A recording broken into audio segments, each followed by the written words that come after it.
श्रीमन्नारायण नारायण हरि हरि श्रीमन्नारायण नारायण।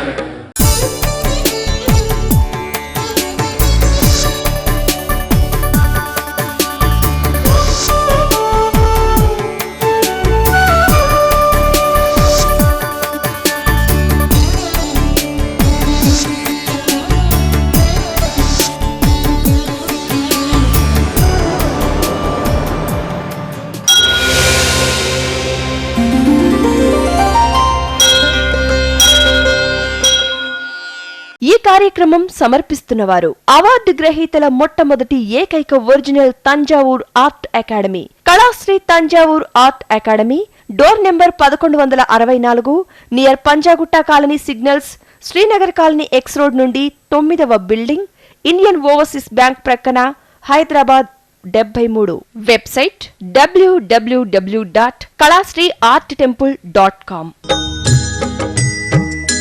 श्रीमन्नारायण नारायण हरि हरि श्रीमन्नारायण नारायण हरि हरि।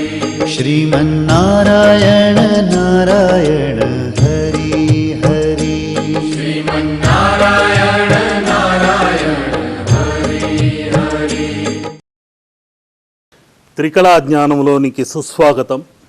ఈరోజు రోహిణి నక్షత్ర మర్మాన్ని గురించి, అందులో దాగిన ధర్మాన్ని గురించి, చంద్రతత్వము అని మనోకారకుడైన త్రికోణ చంద్రమంగళ యోగం గురించి, ఆ త్రికోణంలో దాగిన ఈ మొట్టమొదటి కోణము రోహిణి నక్షత్రమైతే, ఈ కోణము శ్రవణ అని నక్షత్రమైతే, ఈ కోణము హస్త అని నక్షత్రమైతే, ఈ చంద్ర త్రికోణము, ఈ త్రికోణములని త్రినక్షత్రములు చంద్రాంశమైన చంద్రకళతో కూడుకున్న అత్యద్భుతమైన రోహిణి అని మొట్టమొదటి కోణతత్వమైన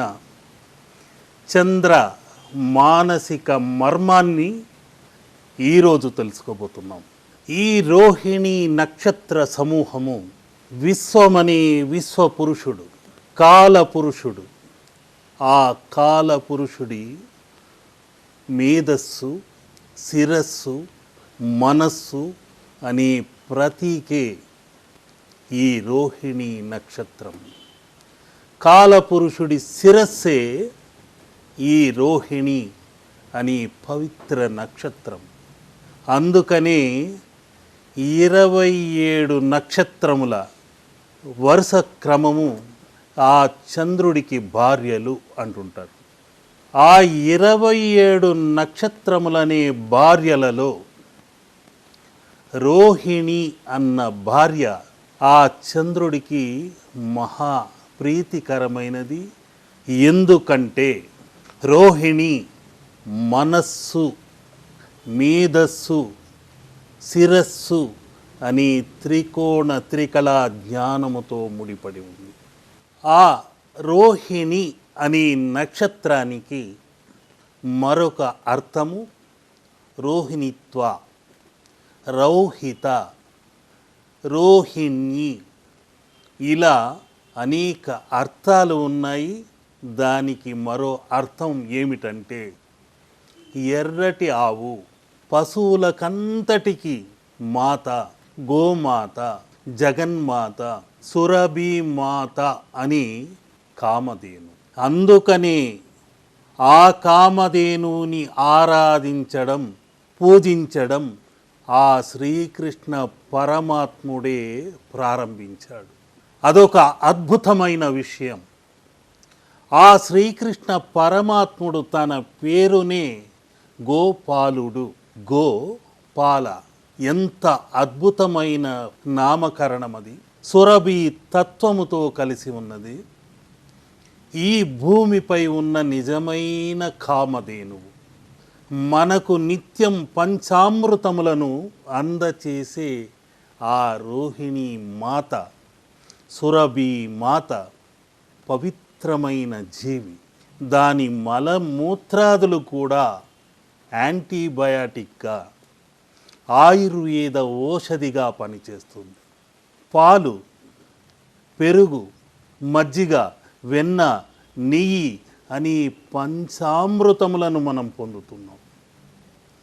అటువంటి అద్భుతమైన, పరమ పవిత్రమైన, మహిమాన్వితమైన గోమాత ఆరాధన ఆ శ్రీకృష్ణ పరమాత్ముడు ఆచరించి గోవులనన్నింటినీ సమూహపరిచి తన వేణుగానముతో మైమరపింపచేసి ఆ వెన్నంటే తనకెంతో ఇష్టమని, అందులోని బలవర్ధకమైన ఆహార తత్వాన్ని కూడా తెలియచేసి గోపాలుడయ్యాడు. అందుకని శ్రీకృష్ణ పరమాత్ముడి చిత్రాన్ని చిత్రించేటప్పుడు పొన్న చెట్టు అనే కల్పవృక్షం, కోరినదెల్లా ఒసగే అత్యద్భుతమైన మహిమాన్విత వృక్షం అది.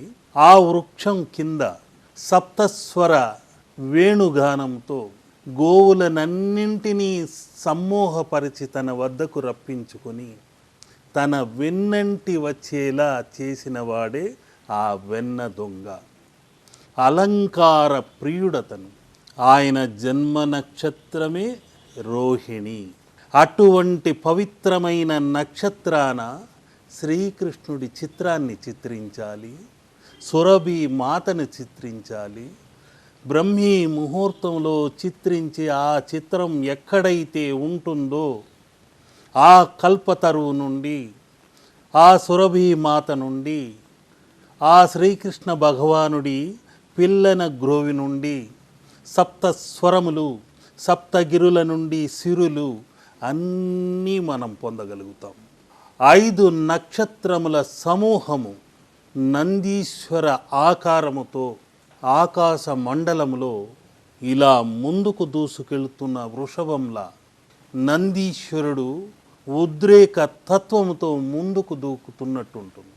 ఈ రోహిణి నక్షత్రము కూడా వృషభ రాశి తత్వమునకు సంబంధించినది.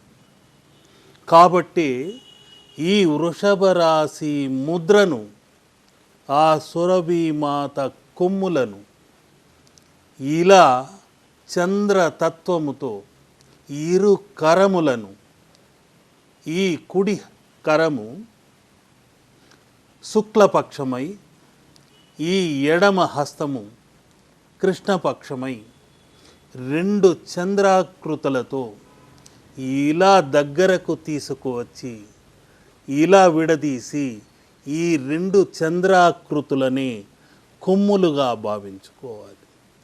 మనలోనే నందీశ్వరుడు ఉన్నాడు, ఆ గోమాత ఉన్నది, ఆ సురభి మాత ఉన్నది, రోహిణి మాత ఉన్నది అని సంకల్పం చేసుకుంటూ ఈ 2 కొమ్ములను ఇలా తీసుకువచ్చి అష్ట దిక్కులకు వెళ్ళి మన ఇంట్లోని భూగర్భ దోషాలను మన హస్తములు దృఢమైన సంకల్పములతో ఆ మలిన దోషాల్ని ఆ నందీశ్వరుడి శృంగములుగా భావించి, కొమ్ములుగా, వాడి అయిన కొమ్ములుగా భావించి భూగర్భాన ఉన్న మలిన దోషాలనన్నింటినీ పెకలించి ఆవలికి విసిరేస్తున్నట్టు ఇలా ఈ ముద్రని గనక చేయగలిగితే తప్పనిసరిగా భూగర్భములోనే కాదు, మన గర్భములోని గత జన్మ పాపములనే మలినములను కూడా బయటకు తీసి ఆవలకు విసిరేయండి. తప్పకుండా ఈ నందీశ్వర ముద్ర వలన, ఆ ముద్ర యొక్క వాడి అయిన కొమ్ముల వలన ఇంట్లోని భూత ప్రేత పిశాచాదుల దుష్ట తరంగముల నిలకడ అంటూ ఉండదు. అవి ఆవలికి పారిపోతాయి. ఈ రోహిణి నక్షత్రం వారికి మరొక ముఖ్యమైన త్రికోణ రహస్యం, మర్మం తెలియచేయాలి. అదే ఈ మొట్టమొదటి కోణమనే వృషభ రాశికి తగ్గ ఎరుపు. వర్ణ శాస్త్ర ప్రకారం సంఖ్యాశాస్త్ర ప్రకారం ఇవన్నింటినీ మేళవించినదే ఈ త్రికోణం. ఈ త్రికోణమే రోహిణి అనే త్రికోణము. వర్ణశాస్త్ర ప్రకారము ఇది ఎరుపు అనే పైకోణం. ఇది జ్యోతిశాస్త్ర ప్రకారం మెరుపు అనే కోణం కలది. ఇది వ్యాధి నిర్ణయ ప్రకారం గొంతు వాపు అనే కోణం కలది. మెరుపు, ఎరుపు, గొంతు వాపు ఈ త్రికోణ మర్మాన్ని తెలుసుకుంటే మీరు దేన్నైనా ఛేదించుకుంటూ ముందుకు వెళ్ళవచ్చు.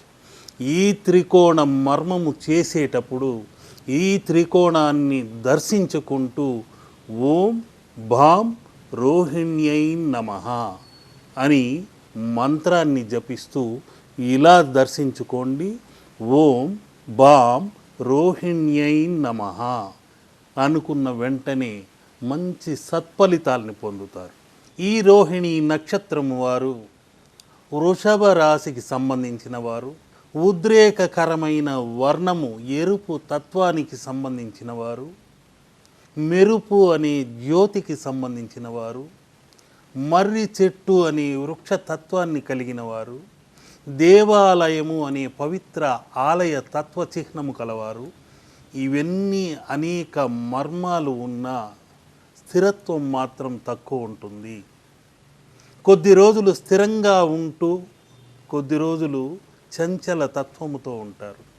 ఆ చంచల తత్వమంతా తొలగించుకుంటే ఆ చంచల తత్వముతో స్థిరత్వం లేక మున్ముందుకెళ్ళలేక సతమతమవుతూ ఉంటే ఏం చెయ్యాలయ్యా అంటే మర్రి చెట్టు వద్దకెళ్ళి ఆ వేర్ల మొదళ్లలో పాలను వదులుతూ నాకున్న దోషములన్నింటినీ తొలగించుకుంటున్నాను అని పాలను వదలండి. అంతేకాకుండా ఆదివారం రోజు ఎక్కడైతే ఎర్రటి ఆవు కనిపిస్తుందో అక్కడికెళ్ళి ఆ గోమాతకు గోధుమ పిండి, నల్ల నువ్వులు, బెల్లము లాంటి 3 రకములు కలిపి తినిపించండి. ఆ ఆవు కళ్ళల్లోని మెరుపును చూడండి. ఆ మెరుపులోని ముక్కోటు దేవతల దర్శనాన్ని పొందండి. గత జన్మలో నేను చేసుకున్న త్రిదోష పాపములు, ప్రారాబ్ధములు, సంచితములు, ఆగామి అని త్రిదోష పాపములను మీరే తీసుకొని నన్ను ఆశీర్వదించండి, మున్ముందుకెళ్ళే విజయ మార్గాన్ని సూచించండి అని కోరుకోండి. తప్పకుండా విజయాన్ని పొందుతారు. ఎందుకంటే ఈ రోహిణి నక్షత్రం వారు అలంకార ప్రియులు.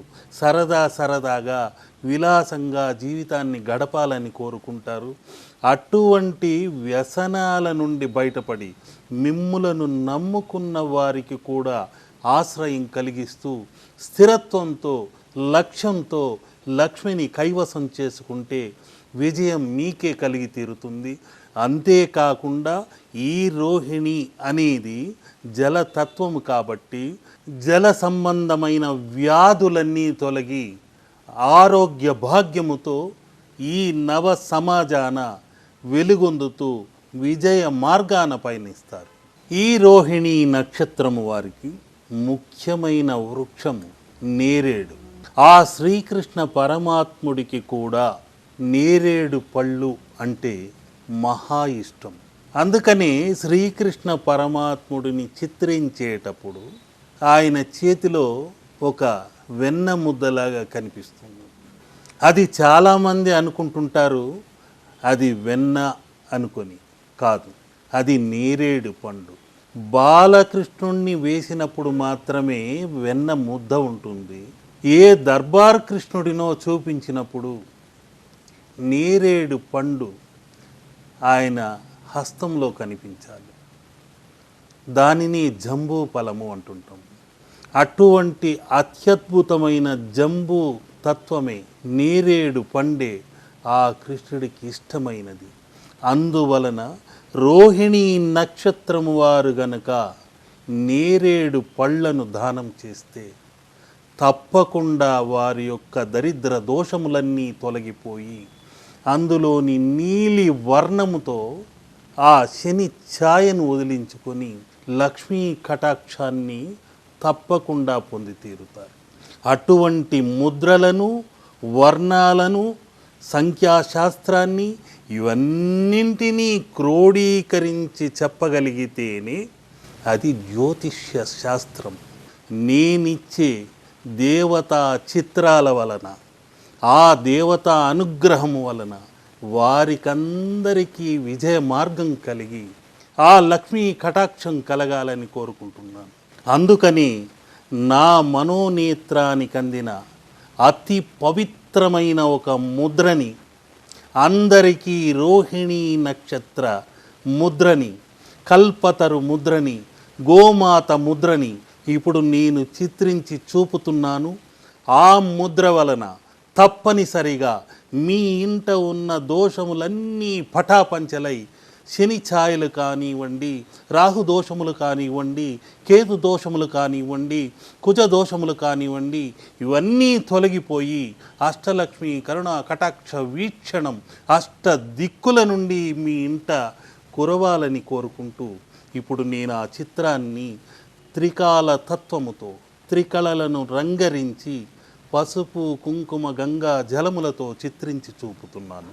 రోహిణి అంటేనే త్రికోణ తత్వముతో ఉన్న శక్తివంతమైన ఈ గులాబీ అన్న ఎరుపు వర్ణం.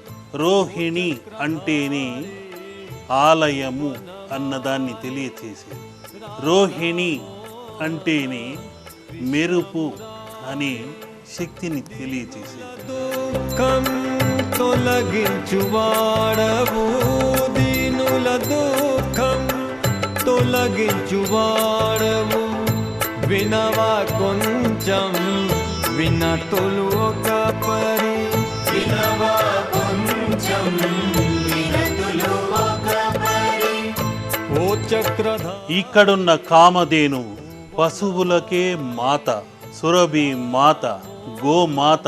ఈ రోహిణి అధినాథుడైన శ్రీకృష్ణ తత్వము, త్రికోణ తత్వము, ఎరుపు, తెలుపు, మెరుపు అనే త్రికాల తత్వము, త్రినక్షత్ర తత్వము, రోహిణి, హస్త, శ్రవణ అని నక్షత్రములన్నీ కలగలిపి త్రికళ తత్వముతో, కల్పవృక్షముతో, గోమాతతో సర్వ ముద్రలను ఇందులో రంగరించి ఆ హరిద్ర వర్ణముతో మీ దరిద్ర దోషాల్ని తొలగించేదే ఈ పవిత్ర ముద్ర.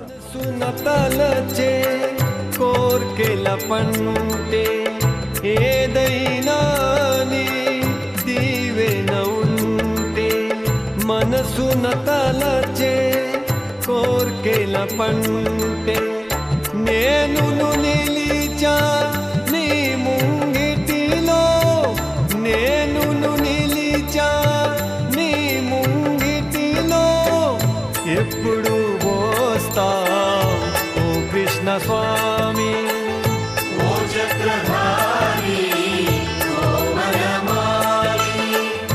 రాధా మోహన కృష్ణ మురారి.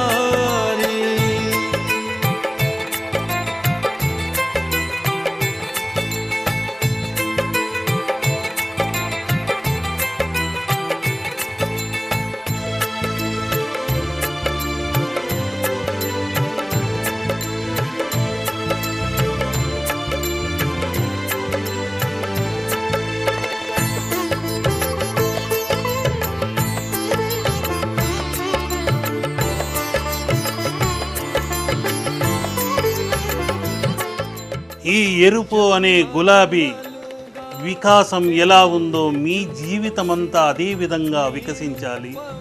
ఈ దేహమనే దేవాలయంలో మీరందరూ విజ్ఞాన మార్గంలో పయనించాలి. మెరుపులా మెరుస్తూ మున్ముందుకు దూసుకెళ్ళాలి. ఈ కల్పవృక్ష ఆశ్రయాన ఉన్న విఘ్నేశ్వరుడి అనుగ్రహ తరంగాలు మీకందరికీ అందాలి. ఈ సురభి మాత, ఈ వెంకటేశ్వరుడు, ఈ శ్రీకృష్ణ భగవానుడు మీకందరికీ అన్నింటా విజయాన్ని చేకూర్చాలని ఈ త్రికళ తత్వములోని రోహిణి మాతను వేడుకుంటూ, ఆ శ్రీకృష్ణుడిని వేడుకుంటూ, ఆ వెంకటేశ్వరుడిని వేడుకుంటూ, ఆ విఘ్నేశ్వరుడిని వేడుకుంటూ మీకందరికీ సకల శుభములు కలగాలని కోరుకుంటూ, ఈ భక్తి తరంగముల నుండి అదృష్ట తరంగములన్నీ మీ ఇంట ప్రవేశించి ఈ హరిద్రములోని మీ ఇంట ఉన్న దరిద్ర దోషములు దగ్ధం చేయాలని కోరుకుంటున్నాను. గగనే రోదించుటేనా నామామృతమే వెన్నెల సోనా నీవుండగనే రోదించుటేనా వ్యధులే తీర్చి ప్రోచేదాత వ్యధులే తీర్చి ప్రోచేదాత వినవా ఇదిగో వినతులు మావి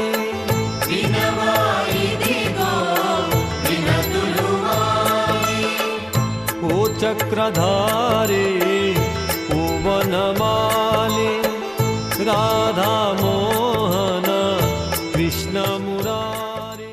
నేనిప్పుడు చిత్రించిన హరిద్ర ముద్ర వలన త్రికోణ తత్వమైన త్రికళలు అలంకార శాస్త్రానికే ప్రతీకగా, ఎర్రటి వర్ణానికే ప్రతీకగా గులాబీ పుష్పమని సంకేతము, దేహమే దేవాలయమని సంకేతంగా మరొక సంకేతము, ఆ మెరుపు అన్న జ్యోతియే వీరి యొక్క సంకేతముగా మరొక తత్వము, త్రికళ తత్వములై ఉంటే అప్పుల బాధలతో ముప్పు తిప్పలు పడుతున్న వారికందరికీ రుణ దోషములు తొలగించే పిప్పల వృక్షము కల్పవృక్షమై ఆశ్రయం ఇచ్చే మర్రి చెట్టై, ఆ మర్రి చెట్టు నీడన ఉన్న హస్త నక్షత్రాధీశుడైన చంద్ర అంశముతో జన్మించిన విఘ్నేశ్వరుడు మిమ్మల్ని ఆశీర్వదిస్తుంటే, ఆ చంద్ర అంశము గల మరో నక్షత్రము రోహిణీ నక్షత్రమున